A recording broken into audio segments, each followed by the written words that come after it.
안녕하세요. 법률사무소 소유 신광희 변호사입니다.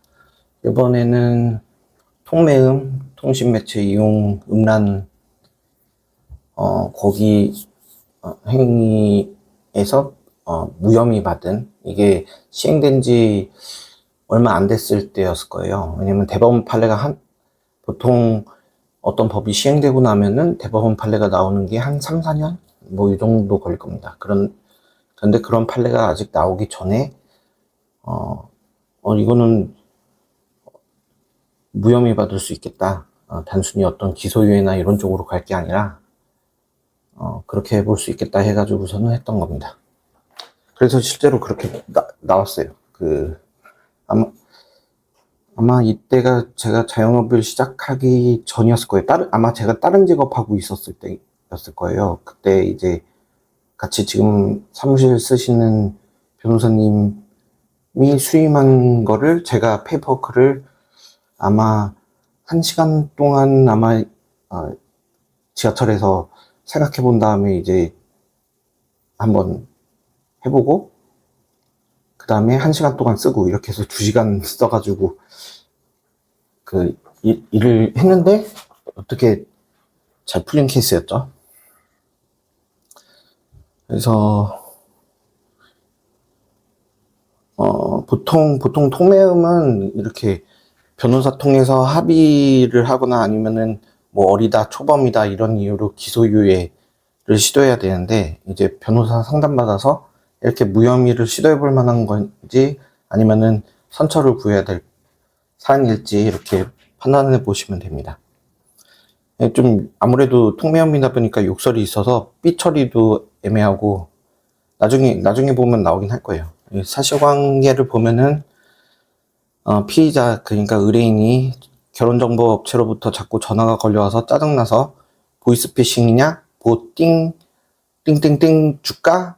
라고 말해서 고소당 케이스입니다. 그러니까 일종의 언어유희 같은 느낌이 있는 거죠.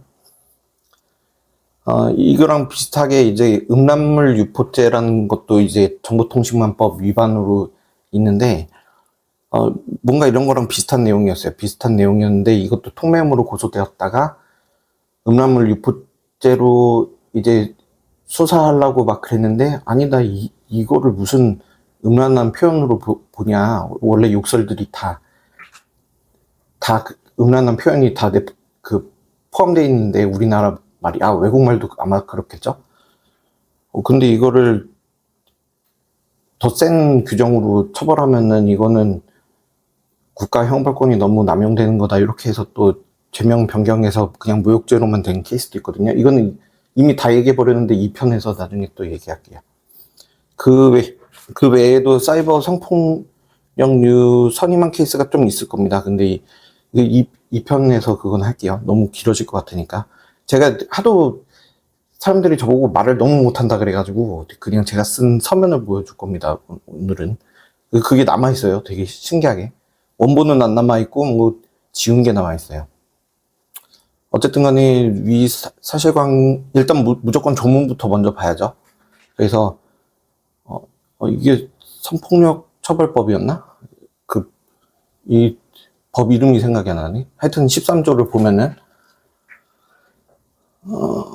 자기 또는 다른 사람의 성적 욕망을 유발하거나 만족시킬 목적으로 전화 어쩌고저쩌고, 그 밖에 통신매체 이용해서 성적 수치나 혐오감을 일으키는 말 어쩌고저쩌고 이런 것들을 상대방에게 도달하게 한 사람은 처벌한다, 이런 내용인데, 여기서 보면 이게 뭐뭐 할 목적으로 이게 목적범이라는 겁니다. 이제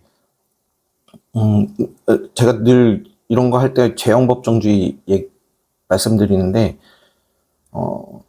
이런 어떤 목적으로 이러면은 단순히 어떤 인지하고 그렇게 뭐 하든가 되든가 말든가 이렇게 하는 고의를 넘어서는 초과 구성요건적 요소라 그러나, 초과 불법적 요소라 그러나, 하여튼 그 용어는 기억 안 납니다만은 이런 목적이 있어야 돼요. 이 목적이 입증돼야 되거든요.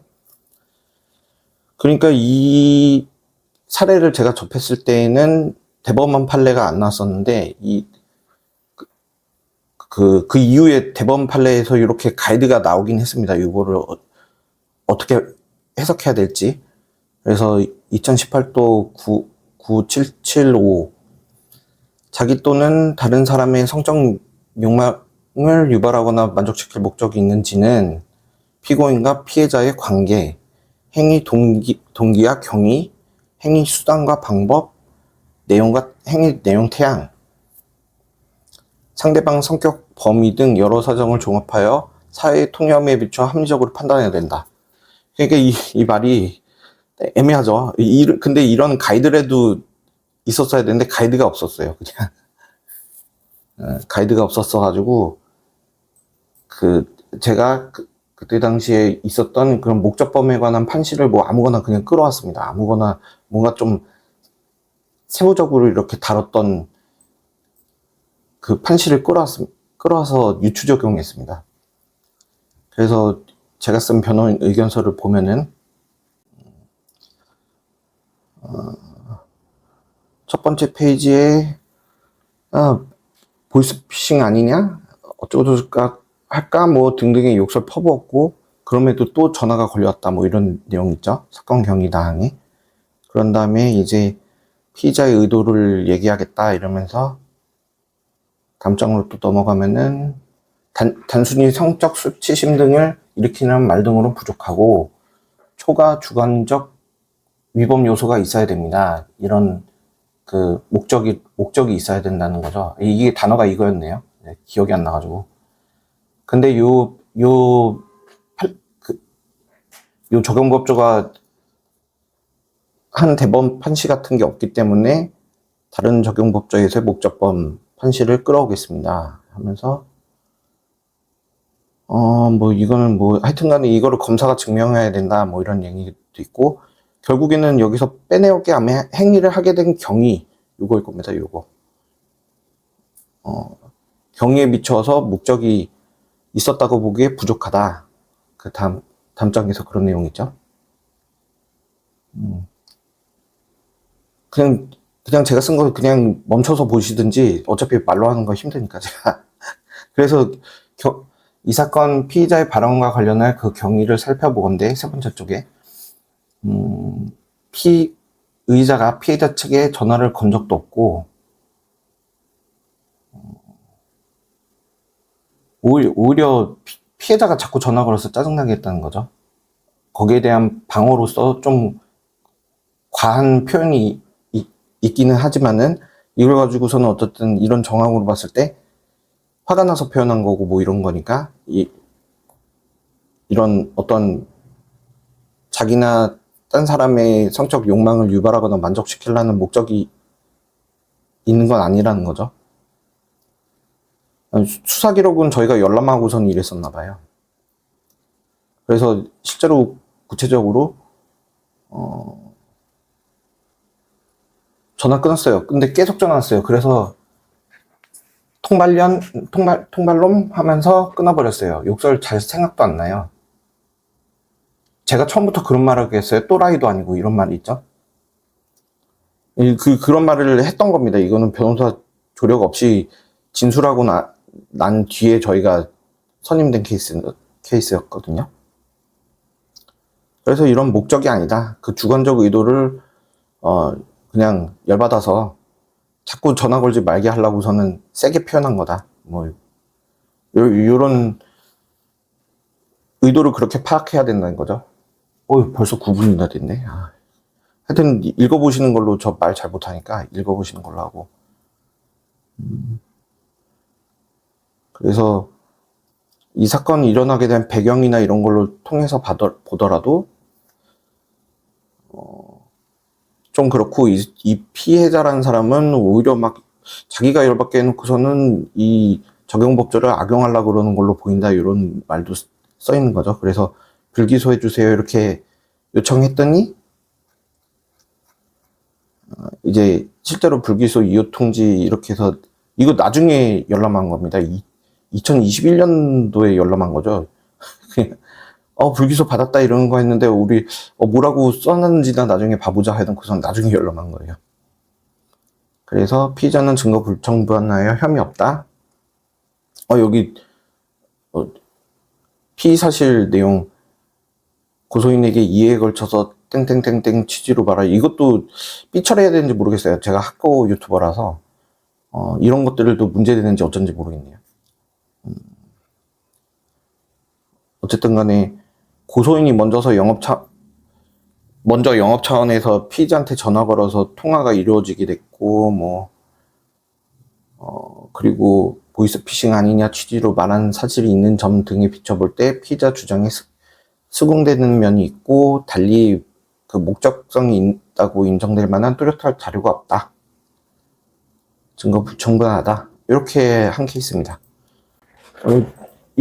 이렇게 말 안 하고 그냥 눈으로 보는 것도 괜찮죠?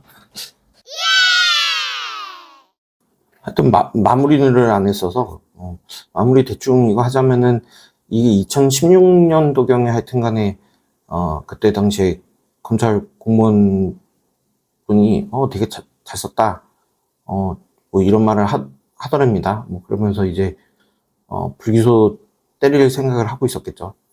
그래서 사실 이때쯤부터 약간 그때는 당연히 형사 전문이 아니었었는데 이때쯤부터 아마 제가 수사 단계에서 그 변호인 의견서만 띵 내고 그러고 나서 결과 좋은 그런 종류들을 아마 좀 꽤 경험하기 시작했던 것 같습니다. 제가 처음 무죄를 2017년경에 받아봤던 것 같은데요. 그러니까 그 전에 이렇게 수사 단계에서의 이렇게 재밌게 풀어나가 본 경험이 있어서 요런 업무 굉장히 좋아합니다. 굉장히 좋아하고. 근데 요런 업무를 더 많이 해볼 수 있었는데 제가 좀 많이 놓쳤던 게 당사자분들이 이렇게 처음 수사기관에다가 조사받고 이러는 게 좀 되게 마음이 불편한가 봅니다. 근데 저는 그럼 그거 왜 저희 그게 기본 단가가 최저가 말해도 되는지 모르겠네. 최저가 100만 원이거든요. 그래서 그런 비용을 굳이 왜 부담하는지 저는 이해가 안 되더라고요. 그래가지고 그냥 제가 쓴 거 변호 의견서 머릿속에 그냥 박아놓고서는 가시면은 상관없는데 왜 제가 꼭 따라가야 되죠? 뭐 이렇게 해가지고 날아가는 일거리들이 좀 많습니다. 그런 거 아니었으면 아마 좀 또 재밌게 풀어나갈 수 있던 것들이 더 많았을 텐데 제가 이제 조사 참여도 하고 그렇게 시작한 지가 한 2년이 안 돼요. 2년이 안 돼가지고 네. 그땐 그런 것들이 있더라고요. 그리고 꼭 이렇게 무혐의의 불기소만 제가 좀 노렸고 이거는 좀 각이 나오거든요. 이렇게 얘기 들어보면은 한번 시도해볼 만하다 아니다 이게 각이 나오거든요. 그냥 기소유예를 노린다든가 이런 정도는 결국에는 합의치고 이런 것도 시도해봐야 되는 거니까 좀 성향이 안 맞고 막 좀 그랬던 기억이 있습니다. 하여튼 요거 다음에 2편에서는 아까 말씀드렸던 음란물 유포죄 관련해가지고 또 재미있는 표현을 쓴 게 있으니까 요거 잠깐 하고 지금도 너무 많이 얘기했네.